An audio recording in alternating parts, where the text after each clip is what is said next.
All right. I haven't posted all the bacteriology lectures so far, but I will definitely post it today. So this basically is I would usually call a bridge lecture between immunology and microbiology.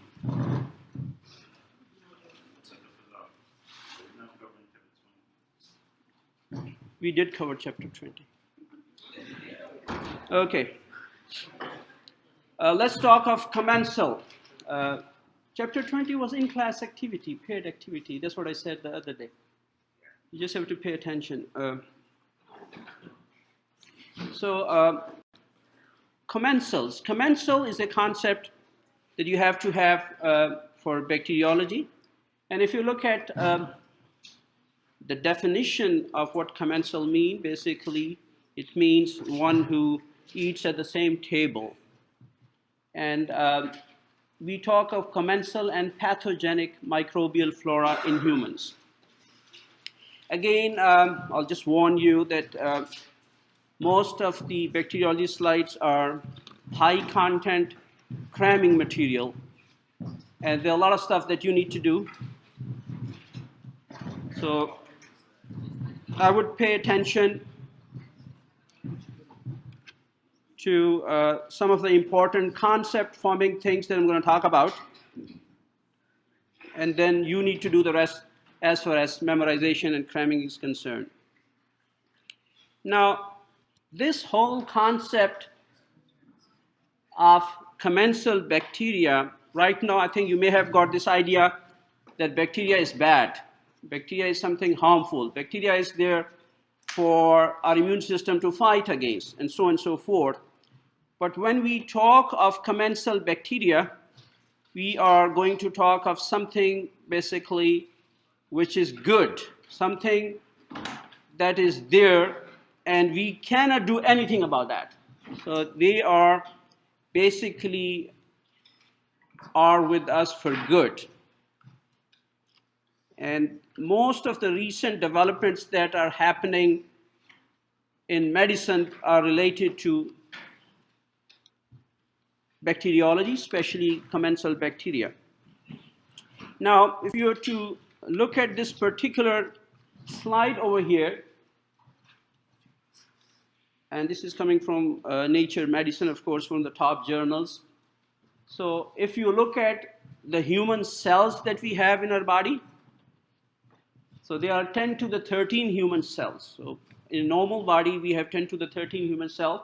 On the same body, we carry 100 times more, 10 to the 14 microbial cells. So that's the whole concept. You have to understand that we have more microbes on our body than the cells that we carry. If that is the case, we already did a human genome project, and we found out about like 20,000 to 25,000 human genes there. But we also have a project whereby we can also do a genetic study of the microbes present on our body. We call it human microbiome. And that was a big project started like a couple of years ago, but it's now completed. And that's where personalized medicine, pharmacogenomics, that's the future of pharmacy that you will see in a couple of years. So you can see from here, again, basic concept, your skin and mucosa are a barrier between yourself and your inner environment. Also keep this in mind that when we say you are protected and you have a barrier, this means that all this bacteria that I'm talking about still is potentially outside your body. This bacteria, virus, fungi is basically attached to your mucosa or the skin. Okay? So you can see we either have a skin as a protective layer, or we have a mucosa as a protective layer. And then there are many factors that influence what type of bacteria do we have on our body, and what do they do, and what can we do with them. So there are many different factors, but I think I would want you to pay attention to diet. So your diet will determine what kind of bacteria you have in your body. If you take antibiotics, of course, it's going to kill many bacteria, your hygiene, urbanization, family size, and so on and so forth. So all these bacteria basically send a signal to your immune system, and then the immune system would respond. Okay? So again, coming from the idea that overzealous use of antibiotics is not good, that also is coming from this standpoint that if you use a lot of bacteria, you will, can you hear me in the back? You have a problem? You cannot hear me in the back? I can turn it off and speak louder, probably that's it. Or turn this on. Okay. Does it sound a little bit better? Yeah. Okay. Now you can see from here that, so this is the basic concept you have to have, that once you are born, you acquire a population of these microbial organisms, and that will stay on you forever. There's nothing you can do about that, and you should not. Because if you start messing up with those bacteria, then you may have a problem, because what will happen is you will put yourself to a risk of cardiovascular, metabolic, and other inflammatory diseases.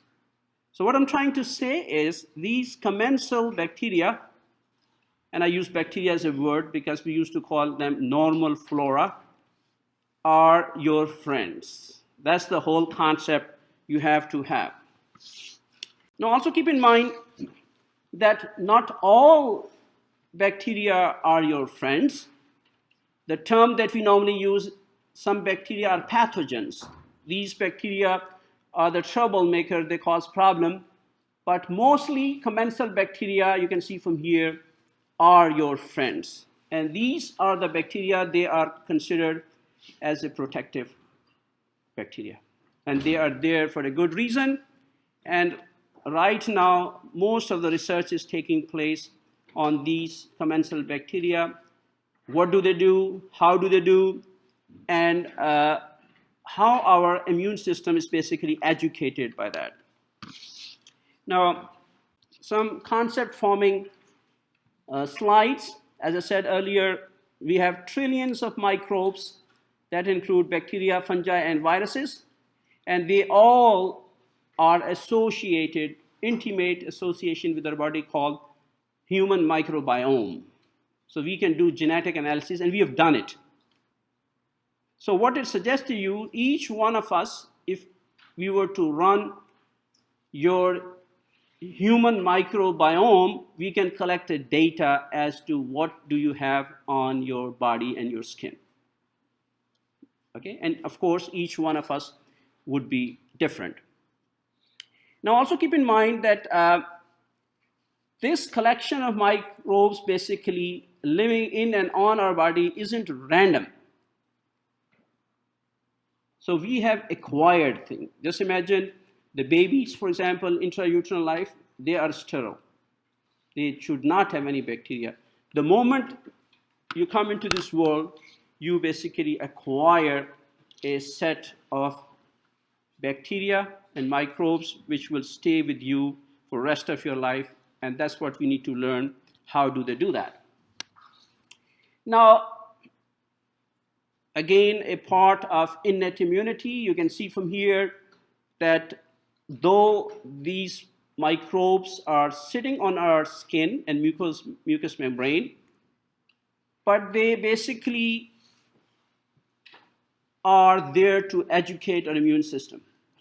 So our immune system is coming, cells of immune systems are coming at those barriers, skin and mucosa, and there where they get the information as to how should they respond.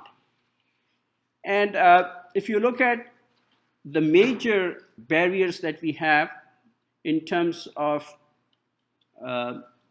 protection, we have nasal passages, we have mouth, lungs, skin, gastrointestinal tract, and urogenital tract. So these are the outlets, the human outlets. They are there, and that's where bacteria will try to gain entry. Okay? Now, if you were to run a genetic analysis, which they have done, so a human body basically is about 25% human cells. If they were to run a genetic code on you, they will find out 25% of you are you, what you consider you are, and 75% of you is microbe. So you can see we have fungal, we have, this is human 25%, like 1/4, and the major part is bacteria. So we are being influenced by this bacteria. To such an extent, if you want to, like for example, obesity is associated with these bacteria. Your weight is associated with this bacteria.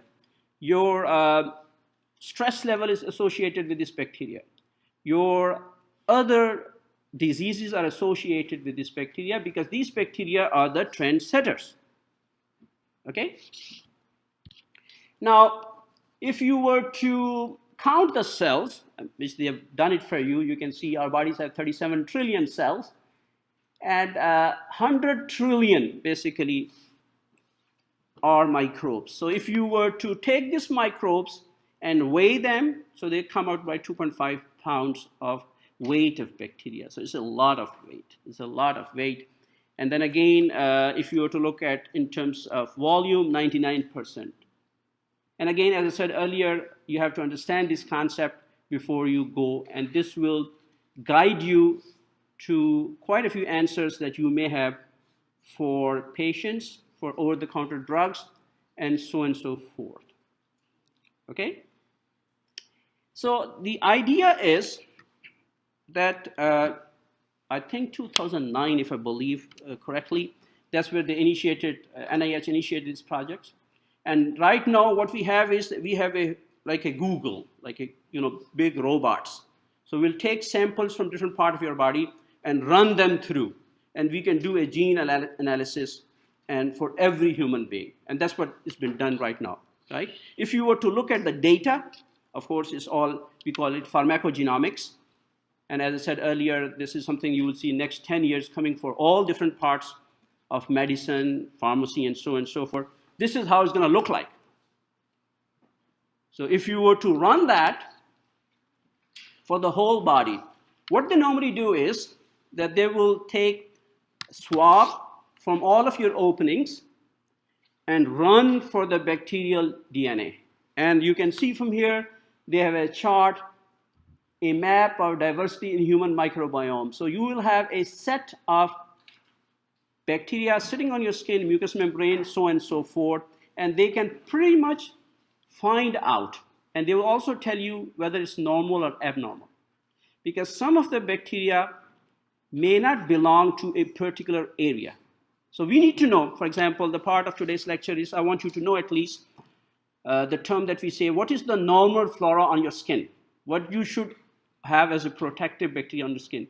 What's your normal flora of your anterior nares? What's your normal flora of your mouth? What is your normal flora of urogenital tract, and so forth? So once we determine what is normal, then we can go for what is abnormal and start treating it. That make sense? So you can see from here, we talk of commensal microbes, some of the microbes which are there, as I said, good bacteria. Then again, also keep in mind another concept, and I'm going to go through this concept in my next 30 minutes or so. So you try to memorize, these are facts as well, that if you have 100 good bacteria on your body, you want them all to be on your body. If you overzealously want to remove it, using all different kind of gadgets and washing and so forth, so what may happen is that you will remove your friends, and once you remove your friends, those vacant spots will be taken up by your enemies, and they will cause a disease. Does that make sense? Okay, so that's the whole idea. Let me go through objectives. I'm going to talk about normal flora today. And again, I would want you to make your own charts to try to memorize what is the normal bacterial flora of different parts of the body. For example, if you go to a ophthalmology ward, for example, to see patients infected with an eye, and they take the swab of an eye, and they say, Staph aureus is present.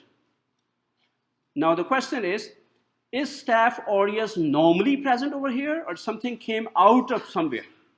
So you have to make sure that you differentiate between commensal as compared to non-commensal, because you cannot start treating a patient just because the bacteria is there on the exterior. Correct? And then again, I'll talk about some of the effects of antibiotics and some of the effects that you will see. How many of you had a chance to look at this lecture before you came into this class today? Honestly. Other than downloading and printing. I said, look at the lecture.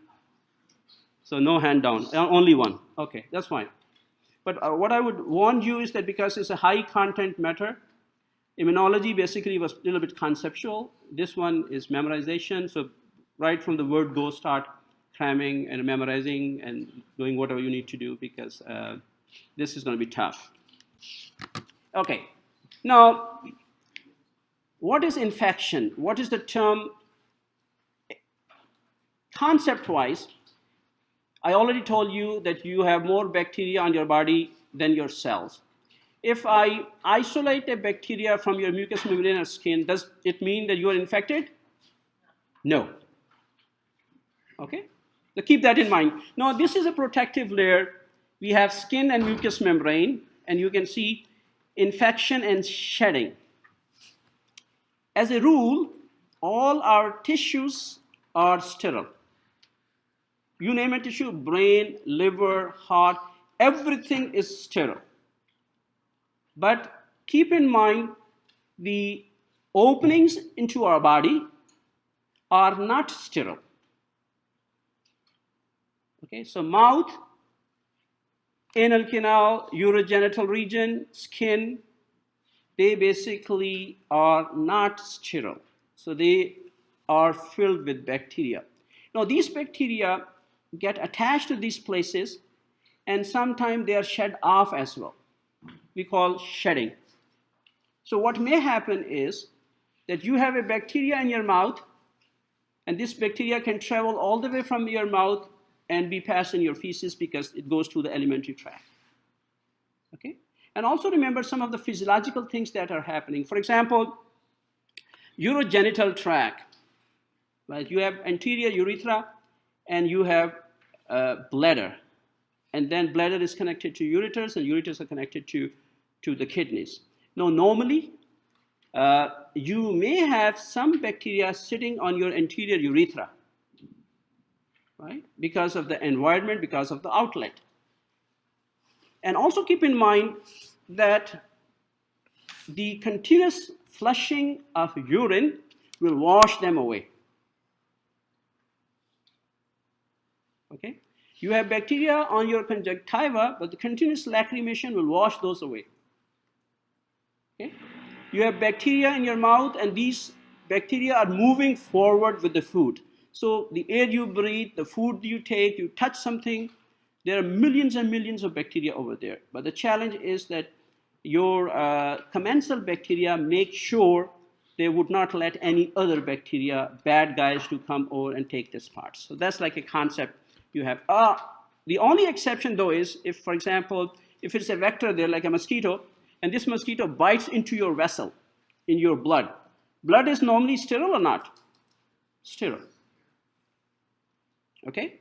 So that will be introduction of a microorganism into yourself. That is infection. Okay? Now, you really have to weigh things out in terms of the benefits and losses. I just told you that there are 1,000 more bacteria on your cell as compared to your own cell. Now, as long as these bacteria are sitting on your skin and mucous membrane, you are okay. when your immune system gets down and this bacteria passes this barrier through the mucous membrane or through your skin and gets into your body, that is now a friend changed into a foe, right? This type of thing we call opportunistic bacteria or opportunity. For example, you cut yourself. If you cut yourself, your skin is full of bacteria, now the bacteria will move in and cause problem. Okay? So that's kind of a relationship that you will see we call commensalism, parasitism, and mutualism. So what's happening is that we have evolved to live with this bacteria in harmony. There's no problem with that. They actually assist us. They are good for us.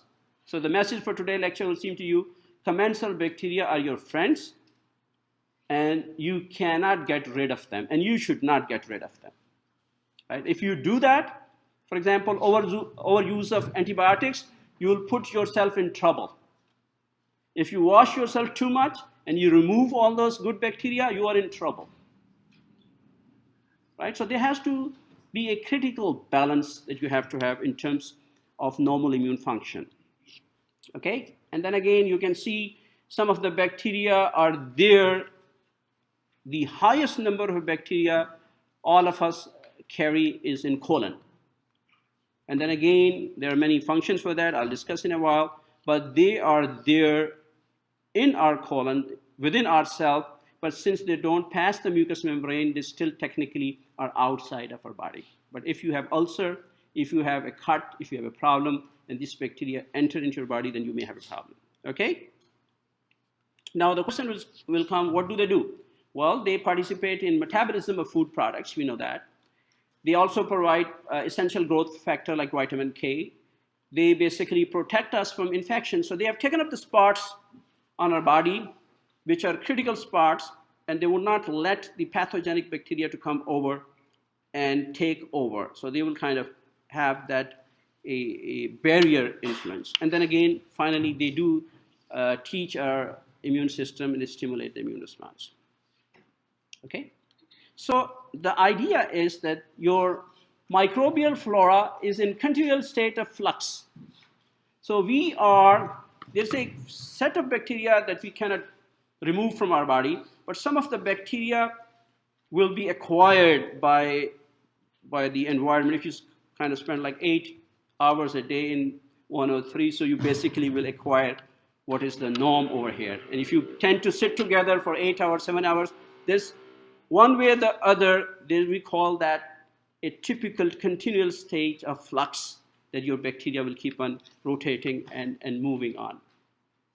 Then again, it also depends upon your age, your diet, your hormone status, health, and personal hygiene. These are the other determinants of you having a set of bacteria. As I said earlier, human fetus is a protective, sterile environment. The moment the baby is born, and baby passes through the vaginal canal, and all those commensal of vagina will attach to the skin of the baby, right? And it is desired that the baby gets the exposure. And you know why is it desired? Because baby already has a human IgG from the mother. So it's good for the baby to bond with her mother by picking up all those bacteria which are normal vaginal flora of the mother and educate her immune system accordingly. So we would argue that to have a C-section is unhealthy and a vaginal delivery is healthy because that will expose the baby and she will get the first set of microbes from her mother.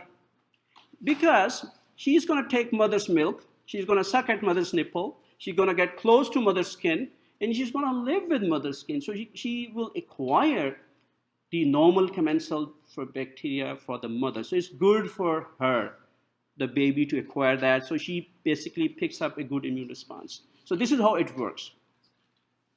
Now on the flip side, if the mother has HIV, if the mother has a STD, and she has Neisseria, she has HIV in her so-called vaginal flora. We don't want the baby to pass through that canal because baby will acquire those diseases. Then, of course, we will deliver the baby by a C-section. So these are some of the things that you have to keep in mind. And also keep in mind the very first thing that becomes colonized. So colonized means that bacteria will take over is the skin of the baby, then oropharynx, gastrointestinal tract, and then other mucosa. So there's a series of events that go through from a sterile environment, from a uterus to the world that baby comes in. Okay? Now, also keep in mind that if you go to hospital, we want to cut down the hospital because there are some of the organisms which are very commonly present in hospital. We call hospital-acquired infection, nosocomial infections. So the idea is they would rather treat you on outdoor basis and keep you in hospital for a lesser time. No matter how clean the hospital looks like, there still are some bacteria and you may catch them, right? So that's another important thing. If you give too much antibiotics, so what will happen is, for example, you remove the normal bacteria and then other bacteria will overgrow. So you change the balance. That leads to one of the very important diseases, especially the overzealous use of antibiotics. We call it pseudomembranous colitis. And that happens where the normal bacteria, they restrict the growth of Clostridium difficile. So they would restrict the growth of Clostridium difficile. And if you give antibiotics, so you will kill the normal bacteria and Clostridia difficile will overgrow. And when it overgrows, it causes the problems. Okay? The other important concept is colonization versus disease. As I said, that these bacteria are there on your person. They can sit on your person forever. That's fine. But unless and until they pass through your mucosa, unless and until you have a cut on the skin and they go into the skin, they would or they should not produce a disease. So disease basically is produced when they are given an opportunity that they invade and go into you. So keep that in mind, that colonization, that's why I give an example that if you pick up a bacteria from your mouth or any part of the body, the question you'll ask yourself, is this normal? Because presence of bacteria in different cavities or openings that we have may be considered as normal. Okay? Now, when we say colonization, we basically can talk of two different things. Is it colonization transient or permanently? The whole idea is whether you acquire, so you get a rotation, you work in the hospital, there's nothing you can do, your immune system is good, hospital bugs will attack you, but they can stay on your body for temporary. But as long as they don't interfere with your normal body function, your good immune system, you are okay. But if it messes up your immune system, then again you will have a problem, and then you will have a disease. Okay? So the whole idea is disease occurs when these microbes, whether it be bacteria, viruses, fungi, or yeast, they get into your cells in the body and they cause organ damage. Okay? And then again, other important concept you have to have is that, as I said, there's a sampling of this bacteria being done by your dendritic cells and antigen-presenting cells. So all your antigen-presenting cells at a given time, especially gastrointestinal tract, where you have maximum number of T cells, they are in continuously immunosurveillance. So they will survey your bacteria, and they have a data that they have registered these bacteria as normal flora. So your immune system would not react to it. Okay? So there's another we call immune education. But again, also keep in mind, as long as your host immune response he's not going to respond to it because if he considers it to be self. Because in this case, your commensals are considered as self. Okay? Now the other concept is that why do we get disease? Now, some of these bacteria we use a term called strict pathogens.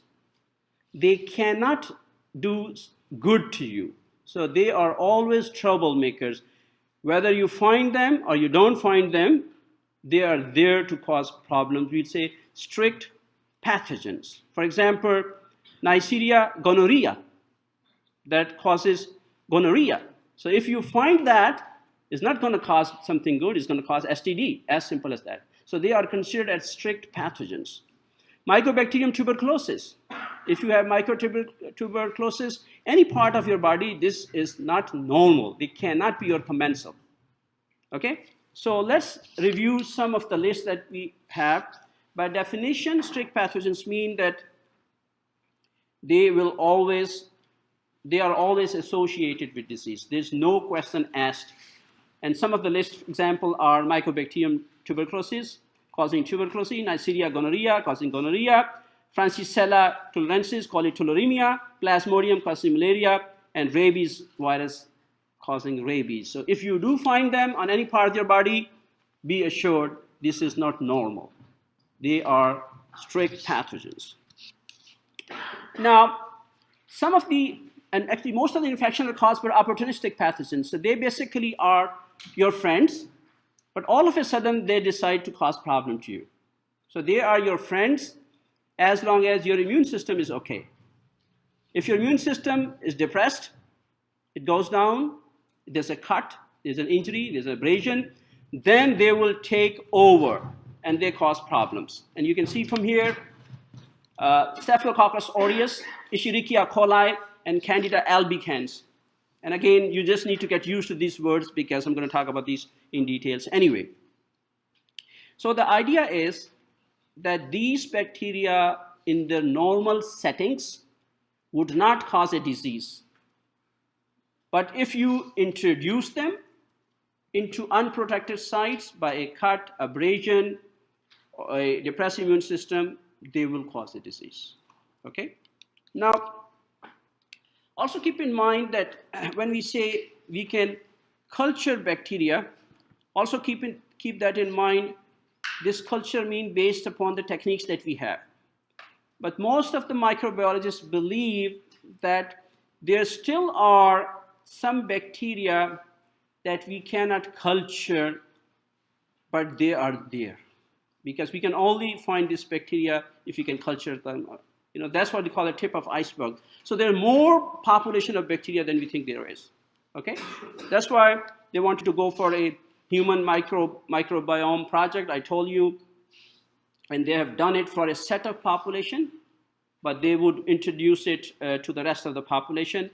And I just want you to know that what they have done so far is that they have taken upper respiratory tract as one area, they have taken skin as a second area, they have taken gastrointestinal tract as a third area, and they have taken urogenital tract as fourth area. The whole idea behind this concept is that the bacteria, viruses, and fungi sitting at these places are responsible for the diseases that occur in this particular systems. So they want to find out the role of these diseases, and that's basically my part of research as well. So you can see this is from the NIH website. I told you. So what they have done is that they wanted to create like a gene bank. So they would take swabs from nasal cavity, oral cavity, and run them. They take swab from skin, swab from urogenital area, and run for the norms. So they will pick up population group and will develop these norms, and then they will take the patients and then compare it. Okay? So I think you can ask yourself a question, which of the following sites of the human body does not have a normal flora, right? Of course, blood should not have a normal flora. The other question is that which of the following is not among commensal population of anterior urethra? No, you need to know that, because you just said the commonest problem, especially in female, is UTI, very common. UTI, urinary tract infection, is very common in females. And then again, you ask the patient to give you a clean catch midstream urine specimen. So they have to wash their anterior urethra, and they have to catch the middle stream specimen. You want to find out if they have really UTIs. And then you run those bacteria, and you find out that it has Streptococcus, Corynebacteria, Lactobacilli, coagulase negative staphylococci. Now, as a physician or as a person who is there, you need to find out which of them should not be there, regardless of how clean the midstream specimen is, because vagina has its own normal flora and anal canal has its own flora, and they are in perineum. So these kind of bacteria cannot be detached. Can somebody guess? Especially the one who studied that ahead of me.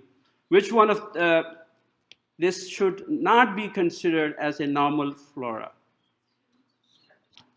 Corynebacteria.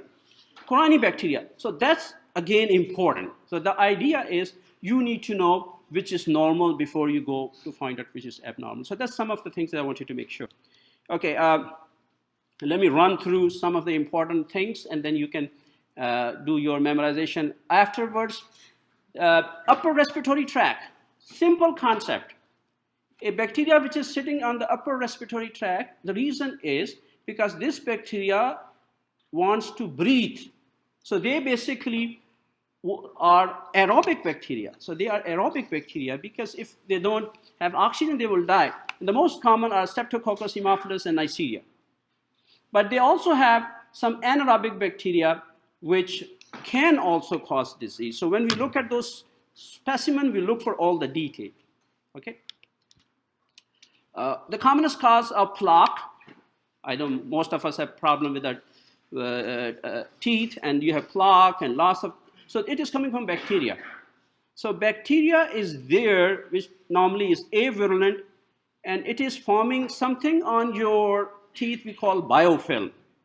And no matter how much gargle you do, brush you do, whatever you do, there's nothing you can do for the biofilm. We'll talk about that in detail. But these are bacteria which will kind of chew your tooth and called dental tooth decay, right? And then also many times people struggle with the smell that comes from the mouth.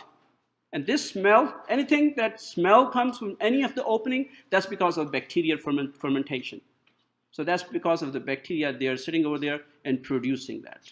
So that again is important for us to know. There are fungi as well. Candida is very common in the mouth.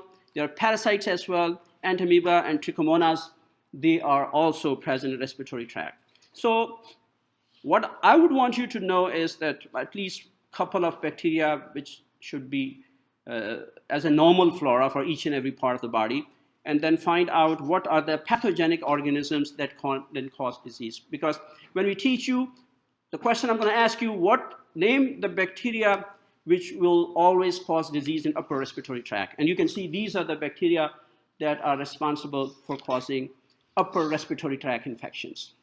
When we say infection, we talk of upper respiratory tract infection, we talk of lower respiratory tract infections. And you can see strep, staph, Neisseria, Haemophilus, Moraxella, and Enterobacteriaceae. So these are very common that you normally see in clinical practice. Okay, I did mention about the concept of colonization versus disease, so you can have an idea that you're not picking up a bacteria which should normally be there. Okay, those of you who are interested, that again, probiotics is again a big discussion point for people who are interested in maintaining a healthy bacteria. So you can't keep a healthy bacteria on your skin. Again, if you look at ear, the most common is coagulase negative staphylococci. If you look at eye, again, coagulase negative staphylococci. And the reason being, because ear and eye are in continuous proximity with the skin. So your skin kind of goes over there, right? But if you look at the lower respiratory tract, for example, you will see that as a rule, lower respiratory tract should be sterile. If it's not sterile, then there's a problem there. Then you have respiratory infection. So if you have bacteria in your mouth, you cannot have upper respiratory tract infection.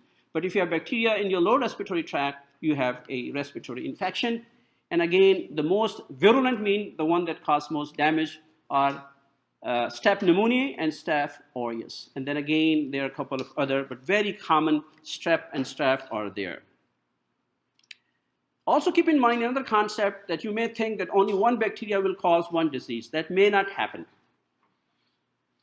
Right? So who stops from 2 bacteria to cause a disease or 10 bacteria to cause a disease? So many a time we see a picture which is called polymicrobial disease. So there are a bunch of bacteria, they decide all together to cause a problem to you, and then you can see polymicrobial disease, so you have to use a antibiotic against all of them. So that's another important thing.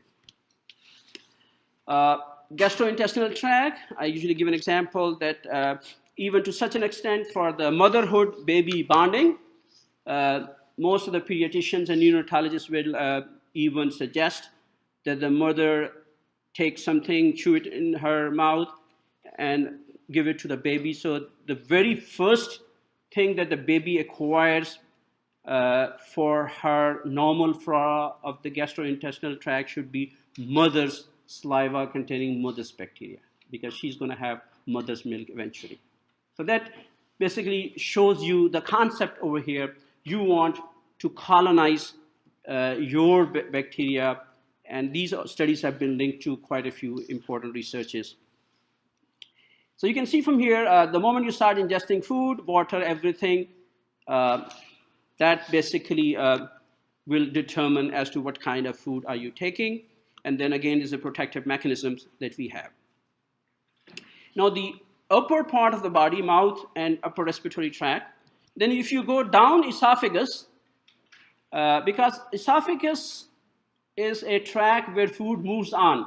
So even if you have a bacteria there, the bacteria will be transient. They cannot establish permanent residence because of what happens in esophagus that would not allow the bacteria to sit over there permanently. What is the physiological mechanism that's happening in esophagus? Peristalsis, very good, peristalsis, because it's a continuous motion. So you have to move on.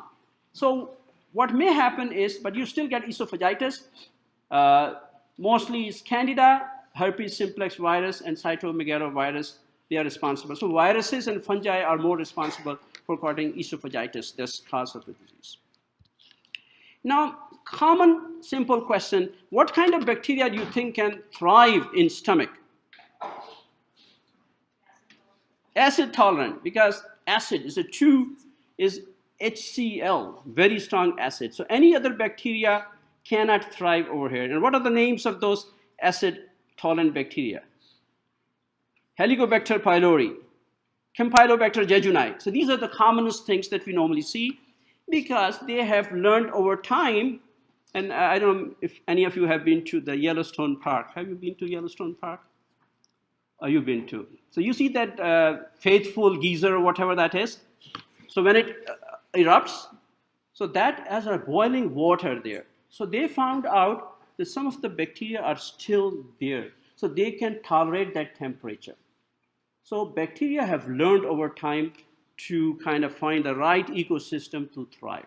So that's the whole idea, they can do so. But also keep in mind, if you, I've heard from many patients of mine as well, oh, you know, I got acidity, so I'm using these kind of antacid for the last 5 years. So what's happening to these patients?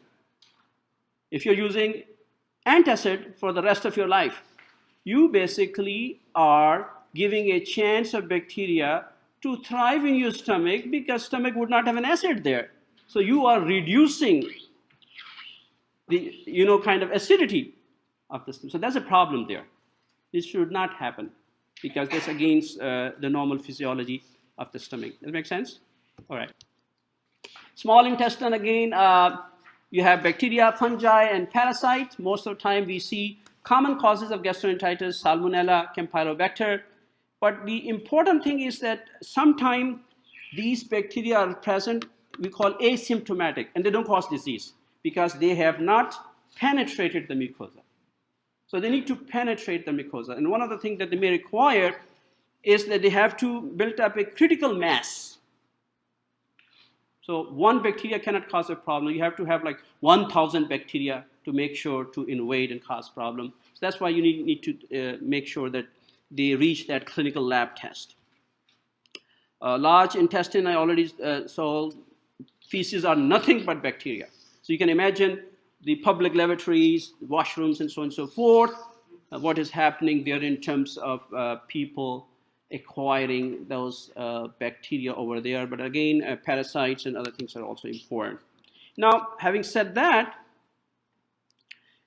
I don't know who did I give Escherichia coli as a presentation. That actually is one of the most important bacteria, because E. coli is present in virtually all human beings from birth until death.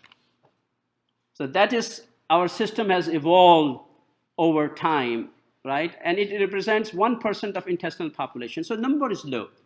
But again, if you increase the percentages of these bacteria, so they will outnumber the norms and then will cause problem. And then again, you can see from here some of the most common aerobic organisms responsible for intra-abdominal disease, especially when you have an operation for the intestine. And again, a very severe form of the disease we normally see. Okay, some of the organisms are normally present. B. fragilis, we'll discuss that in detail, but that's very, very important. In the last 5 minutes, I'll just go through genitourinary system, because again, especially for standpoint of immunology and standpoint of your clinical practice, you're going to see a lot of patients. As I say, UTI, vaginitis, will be like 99.9%. You'll never ever see a female patient who has had not UTI or vaginitis. Very common. And the reason is because these anatomic areas have permanently colonized with microbes. So they are permanently colonized. The only thing that you have to keep in mind is that as long as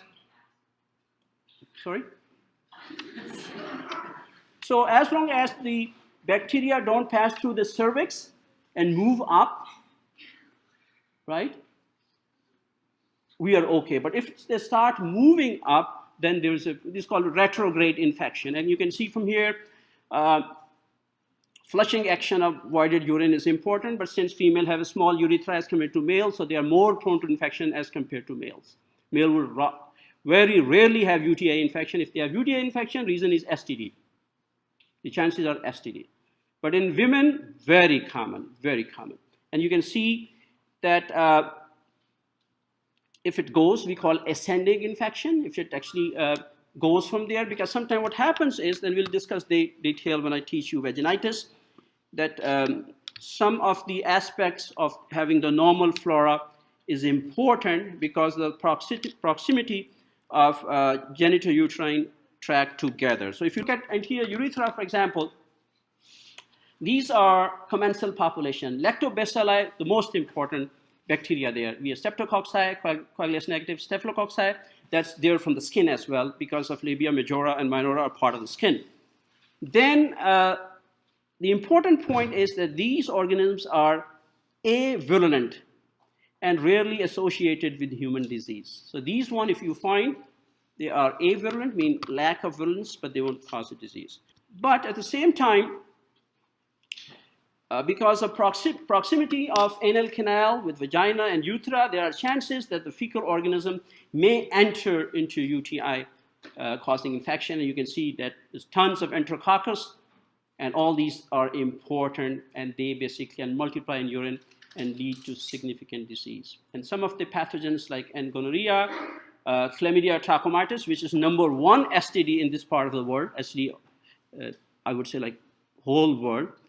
Chlamydia, very common STD among females, and that is the cause of urethritis. And then the problem with that is that many of the females will be asymptomatic. They will feel that there's nothing going on, and they will pass it on to their sexual partners, and so on and so forth.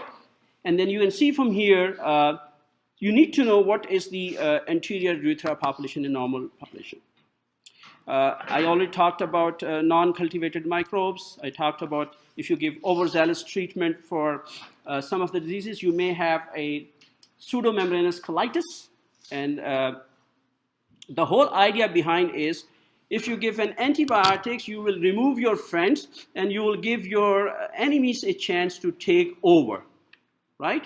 And then again, the whole idea will be that there's a set of population for these bacteria. So like you have 100 good bacteria. If you kill 50 of them, 50 will be replaced by pathogenic, and then we'll have a problem there. Okay, so that's the basis for that. And I'll stop here and do, I think I've got a couple of slides, microbial flora of vagina, urethra, and some other aspects that I'll discuss tomorrow, because they are related to quite a few diseases that we see in our clinical practice. Okay? All right.